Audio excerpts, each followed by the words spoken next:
Dude, the last time you were on this camera, you had no gray hairs. I think I had, but they were just a little bit hidden in the color palette. In the fray? Yeah.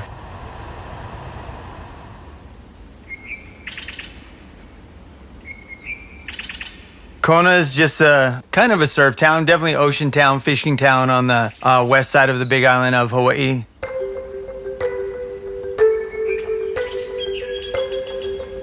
%98 reef. It has such a fun vibe and fun energy throughout. You really nail this surfer tone in a way that is laid back and relaxed, but also super informative and really warm and inviting. And you do that with the music, the animation, the different narration, and just the people talking on this as a whole. I think you do a great job of getting into the machine and saying, like, we don't know who did this, but we're going to keep going, and just the innovation in surfing in general. I think this was a great look at this community that is kind of not taken seriously all the time, and I think it does a good job showing the science and like all the effort and the activity that goes behind what they do. I really want to commend this piece. It was super informational. Just it nailed the tone. It knows what it is. I loved Chatty and his passion for surfboards and the way he looks at inanimate objects as having souls and stories and characters. I thought that was really interesting. I could see a Pixar movie made about a surfboard for sure. I loved the mystery behind the board and the story that he sort of reveals about it, and what he had to go through to, discover the story himself. It was a mystery for him, and I loved hearing that story. I also really enjoyed the cute animations in this documentary. I thought they were super helpful, and just a great visual for the stories that he was telling, and facts about surfboards and the lifestyle that he leads. I loved hearing about all of his boards and the character behind them, and Randall Stoker's story. I thought that was super interesting, and to see that his legacy lives on in his surfboards was also really cool. Truly enjoyed the animation parts very much. They are just riddled with such personality and surfer sensibility. But this story, which is part investigative, part passion driven, is so enjoyable because it's infectious. We, by the end of it, want to give a go to surfing ourselves.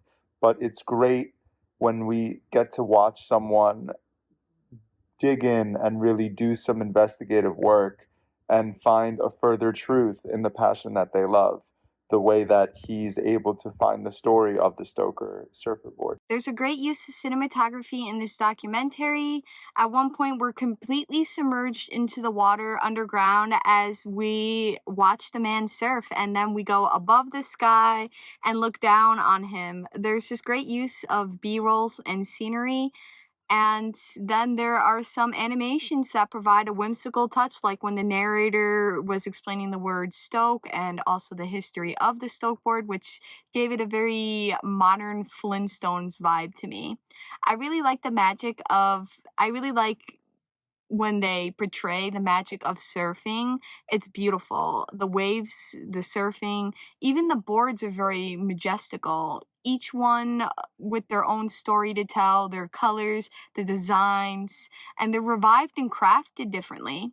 It's very personal. As for the certain shots, my favorite scenes are when we get to see the man surfing, or any surfing scene in particular. He wants people to know each of the boards are unique and do something differently. And he connects it back to Hawaiian culture to give that recognition that they deserve, and not being culturally appropriate, like the cultural appropriation wasn't there, which is great. It was nice to see some history and be educated on this sport. I like the color of the documentary too. It went with that surfer vibe, like it was shot in stock film or with a Polaroid, like get that Polaroid look. Everything was very washed out in color and settled to the point where the water almost blended into the sky, but I was okay. I liked it. What they did cinematography wise with their drone shots and the underwater shots was just absolutely breathtaking. It was gorgeous. The other thing that I really loved about it was the interviews with Chad and listening to his passion about surfing and surfboards. I've never surfed in my life, but it got me really excited about surfing just listening to him talk. So I thought that that was very cool. I really appreciated the filmmakers and Chad's explanation of the word stoker. Thank you so much for that. I thought that that was really well done. I also felt that what they did with kind of the graphics and the animation, top notch. I thought that that was really well done. It added a whole nother element to this and it made it a lot of fun. I really like this was different and unique about a certain person who made this certain surfboard and that he's still out there somewhere.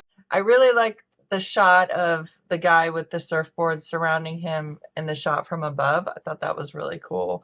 Just some really cute cartoons to illustrate some things throughout and fun voices. I thought it was very funny and cute. Good music throughout, nice camera work and story. Great shots under the water in particular. I really liked the under the water shots. And great, really informative and fun and mysterious. Like, curious to where this guy is now. I think it's very amusing, and it would be great in a touristy-like place that shows when you're about to go out surfing, if especially as a tourist, that you could put it up and show the history of this machine, and it's done in a way where children would enjoy it through the simplistic retro style animation that kind of looked like the Jetsons, and then it mixes in with the rest, and it's really, really cool to watch because it's something that I think people would enjoy, and it would do really well to sell these boards to be put in a museum, if it's with a museum with a historical board, or, like I said, in a touristy area where people might surf.